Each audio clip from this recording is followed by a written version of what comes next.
A Eugene woman at a crossroads in life faced the decision between addiction and homelessness or taking hold of the reins of her life to move toward wholeness. Chantel Rice would come to learn that her decision could not be executed in isolation, and it would become the spirit of collaboration that would clear a path to sobriety and success. Chantel's story began on rocky terrain, living with a mother strung out on drugs and quick to dish out painful criticism. In those early days, Rice found ways to survive in the harsh environment. She was eventually removed from the home at age 13 and sent to live with her father and his wife. Rice says it was her first time experiencing peace up to that point in her life. My dad had a healthy marriage with my stepmom. There were 6 of us, and I mean, those were, really good years of my life. Though the memories are hard for Rice to recall, she links them to later falling into her own addiction to methamphetamine, which ultimately led to losing her youngest child to the courts.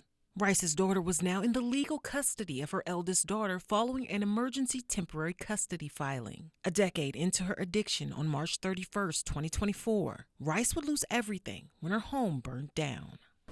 You lost your home, your daughter. Tell us about that part in your life. I'd been in active addiction for 10 years. Life was really hard. Having my house burned down was probably when my recovery started, when I started changing. It was so horrible there. I just hit my knees like every day for a week and just told God I couldn't do it anymore. Rice began living in her car, but prior to the fire, Rice described her home life as dysfunctional. What happened from there? I stayed there in my car and on the property and told myself every day I was going to clean up my mess, but I just couldn't. I didn't. 3 months after her house burned down, still living in her car, Rice knew she wasn't going to get anything done, and even worse, she wasn't going to get her daughter back. So she put her all into getting clean. It just so happened that Rice was a gleaner or canner before the fire. She had a route where she'd collect bottles and cans from the community, and she'd frequently come to Everyone Village to exchange those cans for cash.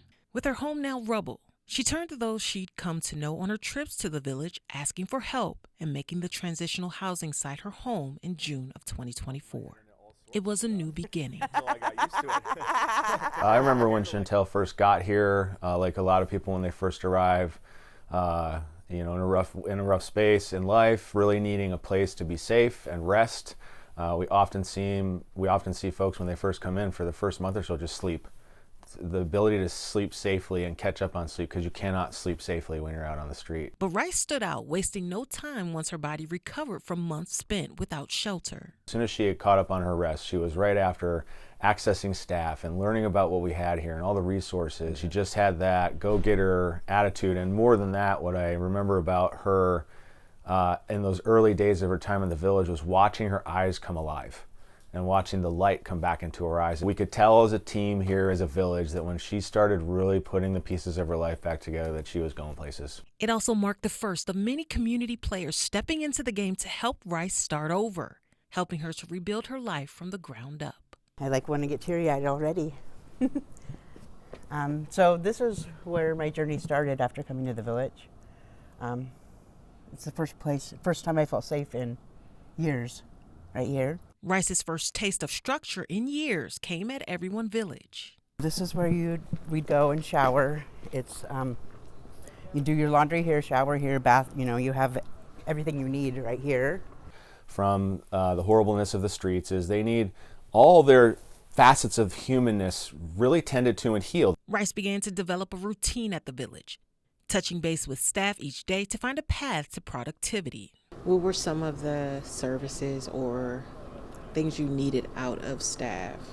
I just needed connection when I first got here. Just connection, for somebody to connect with me, to be empathetic and just to hear what I was going through that day.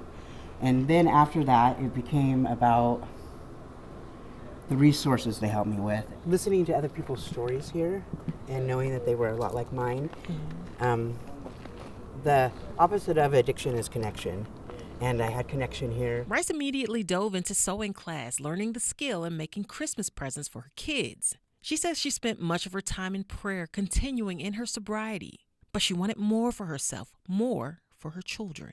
Rice says finding a way to earn a stable salary was foremost on her mind, and Everyone Village had the right connections to give her that opportunity.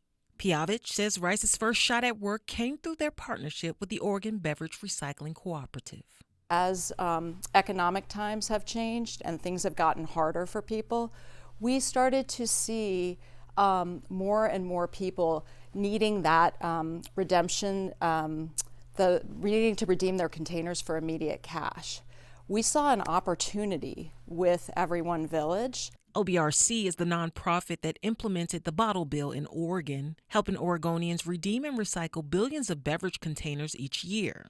And OBRC decided to help with workforce training and readiness of the homeless, creating 2 alternative access centers in Oregon. One of those sites, which focuses on hiring the houseless, is in Portland. The other is at Everyone Village. I see the perceptions that people have often of people who are houseless, the assumptions that get made about what people are doing.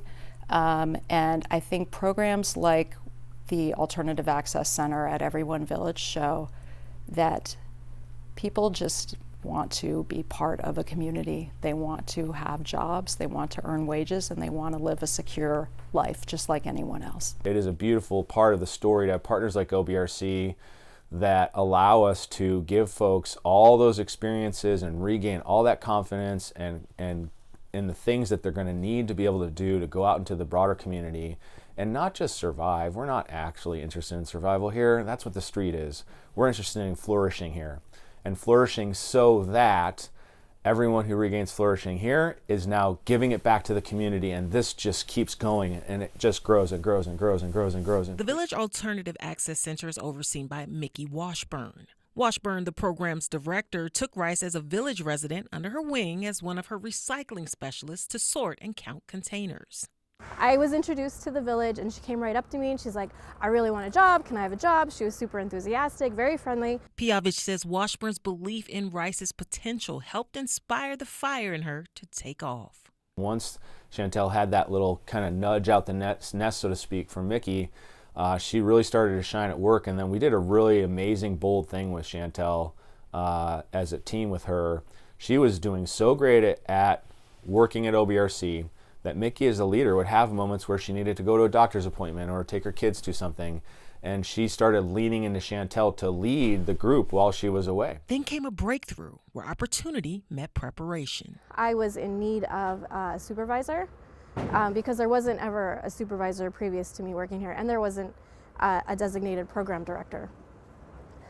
So in order for me to have someone that I could essentially depend on to be here when I'm not here, or if I'm sick, because I have a family as well, or like if I need a day off, whatever it may be, I created a staff supervisor position, and she was the perfect fit for it. The position came with a higher wage and one caveat. This is the springboard for you to really get out in the community and the broader job market and find that job you can keep and hold that will do well for yourself and your family. And she did exactly that. She was a blessing of a supervisor for our program. Returning to the workforce in the safety of Everyone Village was one thing. But for Rice, the outside world seeing her living with the physical consequences of her drug abuse was embarrassing. Racing toward another small victory, Everyone Village helped her clear that obstacle. While I was here, I got all my teeth pulled and I got my dentures in. And that was a huge change for me because I was too afraid to look for work with such bad teeth because of the way people look at you. And so getting my teeth done was a huge part of my growth. The saying is a saying for a reason. Look good, feel good, do good. And so teeth are a big part of that. And so helping Chantel, and we've helped a lot of clients get their dentures or teeth restored so that they have the confidence of a beautiful smile. Everyone Village, in partnership with Peace Health, features a primary care medical clinic for on-site care, a behavioral health clinic, and staff who slow things down around a life to meet each need. Have the equation of a life, and we get to know someone, and you can only do that in this hyper-relational model where we really get to know the soul and the soul gets to know us. And then we can start to see, oh, your equal sign is amazingness and leadership in our community, giving back with the beautiful soul and gifts that you have. You're just missing that factor, and that quotient. So let's just make a list and let's start helping you with that one, that one, and that one. And wouldn't you know it, once those are restored, and the last one for Chantel was getting her health and her teeth restored, good luck, equal sign, badass out in the community doing amazing things. A new smile brought new confidence and a readiness for Rice to think of long-term work. At the time, the Eugene Area Chamber of Commerce said it had just completed a time of exploring the issue of homelessness and what part it could play in changing things. We, through a lot of interviews and conversations with folks, realized one gap that existed that maybe the chamber could play a role was in helping individuals who are ready and willing to get back on their feet via a job or a place of employment. Realizing through those conversations the unlikelihood of being able to get people directly off the streets and into a job, the chamber began looking to find partnerships with shelters that were already helping people to get on a path to stability. It's really hard to imagine someone who is literally and figuratively unhoused on the street and unsheltered to be able to get up and make their way to a place of employment every day. But a lot of these shelters are providing this stability for people and really helping folks get to a place where they now are able and willing and ready to do that. We started partnering with Everyone Village as one of our early shelter partners in this workforce project. The goal to bring people dignity while helping them to learn skill sets that could be applicable to various jobs by creating training opportunities. The chamber then partnered with Food for Lane County, which was already in on this type of workforce training. They said, we already have a warehouse training program that we've been doing for a long time that, we're kind of looking at how do we pivot, what do we do with this?